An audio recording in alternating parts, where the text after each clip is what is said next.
Assalamualaikum warahmatullahi wabarakatuh. Apa khabar semua? Okey, pada hari ini Zati akan sharekan dengan kawan-kawan semua berkenaan dengan 6 kaedah bagi menukar kemahuan menjadi kaya kepada realiti. Okey. Ilmu ini Zati perolehi daripada buku Think and Grow Rich, di mana mereka ini mengkaji 500 orang terkaya di dunia. Dan ini bila mereka mengkaji inilah hasil daripada kajian mereka, di mana mereka melihat kesamaan di antara seorang pada seorang yang lain. Okey, jadi hari ini saya nak kupaskan kepada anda macam mana teknik yang mereka menggunakan daripada seorang yang biasa-biasa, malah seorang yang lebih miskin daripada keadaan kita sekarang ni, kepada yang seorang yang luar biasa sekarang bila kita tengok. Okey, jadinya apa yang mereka laksanakan, tindakan yang pertama yang mereka lakukan adalah mereka tetapkan dalam fikiran mereka berapakah jumlah yang mereka mahu ada. First, dia tetapkan dahulu dalam fikiran mereka ini, mereka berfikir betul-betul berapakah amount yang ada. Sebab apa? Ramai kita sekarang ni, kita nak duit yang banyak. Kita nak menjadi penyumbang zakat yang terbesar, tapi kita tidak tahu berapakah exactly amount yang kita nak sebenarnya. Sebab setengah orang berbeza. Ada yang orang mengatakan bagi dia 1 juta itu adalah amount yang besar. Ada orang mengatakan cukuplah 100,000 pun dah besar bagi mereka. Sebab setiap orang mempunyai cara pemikiran dan target yang berbeza-beza. Jadi tak sama setiap orang. That's why kalau kata kita hanya cakap saya mahu wang yang banyak, tapi kan dekat situ dia ada tanda soal. Wang yang banyak itu berapakah banyak yang anda perlukan? Jadi langkah yang pertama anda kena lakukan adalah anda kena tetapkan dalam fikiran anda berapakah jumlah sebenarnya yang anda perlukan. Dan bila dapat jumlah tersebut, anda merasakan anda kaya. Okey? Sama juga dalam tips ini anda juga boleh menggunakan impian dan tujuan yang lain. Contohnya bagi kita Muslim, kita nak menjadi penyumbang terbesar dalam zakat. Jadi kita kena kira lah, kalau kita nak bayar zakat pendapatan adalah 2.5% daripada duit income kita. Okey? Yang kedua adalah tetapkan dan pastikan pengorbanan apa yang kita kena laksanakan, yang kita kena buat untuk mencapai kita punya impian tersebut. Sebab apa kawan-kawan? Dalam dunia kita ni tak ada benda yang free. Tak ada benda yang free. Semuanya perlu dibayar. Sama ada berbayar melalui duit ringgit ataupun berbayar melalui kita punya pengorbanan lah. Kita contoh mudah, kalau kita nak mendapat 5A dalam UPSR contohnya, kita kena korbankan masa bermain kita untuk belajar. Betul tak? Itu adalah pengorbanan yang kita perlu laksanakan untuk kita nak capai impian kita. Okey, jadi kita kena tahu apakah pengorbanan dia. Sebab tu ramai orang macam Zati dalam bahagian keuangan, pengurusan keuangan, apa yang perlu Zati laksanakan adalah Zati perlu korbankan masa untuk tengok TV lama, masa untuk berhuha-huha. Kan kalau kita menjalani kehidupan berhuha-huha tu, mungkin Zati kurang masa untuk berjumpa dengan ramai customer Zati untuk Zati sharekan berkenaan dengan pengurusan keuangan. Okey?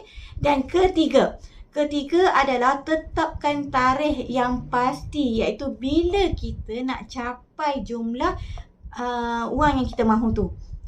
Sama ada setahun akan datang, 2 tahun akan datang, 5 tahun akan datang. Kita kena ada satu tarikh yang kita pasti kita akan memperolehi. Sebab tu wujudnya bila kita buat satu vision board, kita kena letak spesifik. Kena logik. Jangan main sembrono je orang kata. Kita main just tulis-tulis je kan. Jadi kita tak berfikir, kita tak betul-betul pastikan logik tak kalau kita tak tarikh tu. Okey, jadi kita kena letak tarikh yang tarikh yang betul-betul kita nak. Bilakah masanya yang kita nak mencapai amount tersebut. Okey, dan yang keempat adalah kita dah ada berapa kita nak ada duit.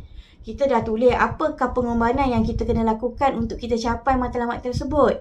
Yang ketiga, kita dah tahu dah tarikh kita nak bila. Dan yang keempat ini, kita kena atur strategi, atur rancangan yang untuk merealisasikan impian kita tu. Kita kena aturkan apakah tindakan-tindakan perancangan yang kita kena lakukan supaya kita capai matlamat tersebut. Ini adalah salah satu yang penting juga. Kalau kita ada 3 benda yang tadi tapi kita tak ada strategi, agak mustahil juga untuk kita capai apa yang kita nak. Okey, clear tak? Okey, yang kelima adalah bila kita dah ada satu strategi, kita kena tulis. Kita kena tulis dengan jelas. Berapa jumlah yang wang kita mahu tadi. Tadi kita dah ada, kita fikir saja kan. Kita fikir. Tapi kali ni dah fikir semua, kita kena tulis benda tu. Kita kena tulis dengan seberapa jelas yang kita boleh tuliskan. Kita tulis jumlah yang kita mahu, berapa masa. Tarikh tadi kan, masa yang kita perlukan, apa perkara yang kita perlu korbankan. Ini semua kita kena tulis. Sebab apa? Kita ni manusia mudah lupa. Kadang-kadang kita tengah high energy tu, alhamdulillah macam-macam masuk. Macam-macam kita fikir, macam-macam kita buat. Tapi bila kita tengah low energy, semua dah hilang. Jadi bila kita menulis, kita boleh refresh balik. Kita boleh tengok balik apa yang kita dah tulis dan kita boleh follow apa yang kita dah tuliskan tadi. Supaya kita remind balik, ingat balik. Okey, dan yang terakhir, tak lengkap kalau tak ada yang keenam ini. Bila kita dah letak sesuatu impian, kita kena make sure impian kita tu on track, capai pada masanya. Jadi, bila kita nak capai pada masanya, kita dah tulis 1 sampai yang ke-6, 1 sampai yang ke-5, dan yang ke-6 ini adalah kita kena baca semula. Apa yang kita tulis tadi dengan kuat.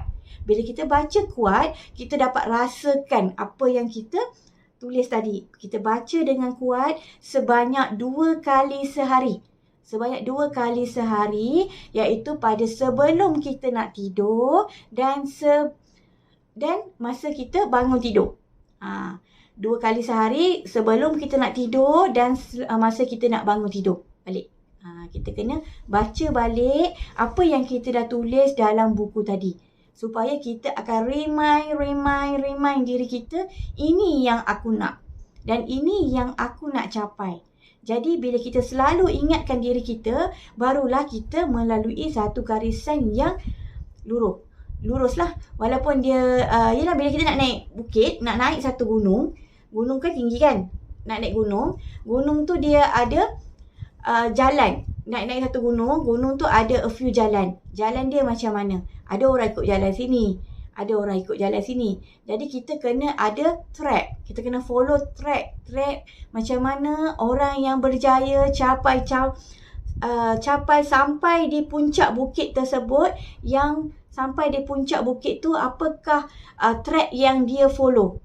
Jadi bila kita nak berjaya, kita kena follow tips orang yang dah berjaya. Dan tips itu bukan hanya untuk orang tu saja buat berjaya, tapi dah ramai orang buat tips yang sama dan mendapat hasil yang sama.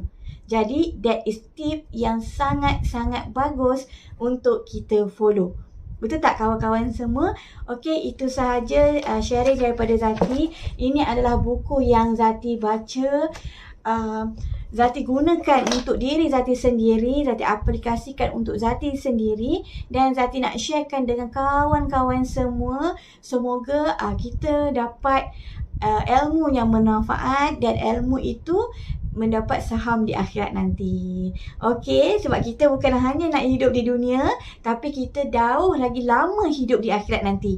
Jadi ini adalah salah satu daripada contribution Zati. Apa yang Zati ada, Zati akan sharekan dengan kawan-kawan semua. Jika anda nak melakukan satu tindakan, nak mula untuk start menyimpan ataupun nak tahu lebih lanjut, anda boleh hubungi Zati. Nanti Zati akan bagi link untuk anda buat pilihan, anda nak pilih di bahagian mana untuk Zati bantu anda. Okay, bye. Assalamualaikum. Jumpa lagi di hari yang seterusnya.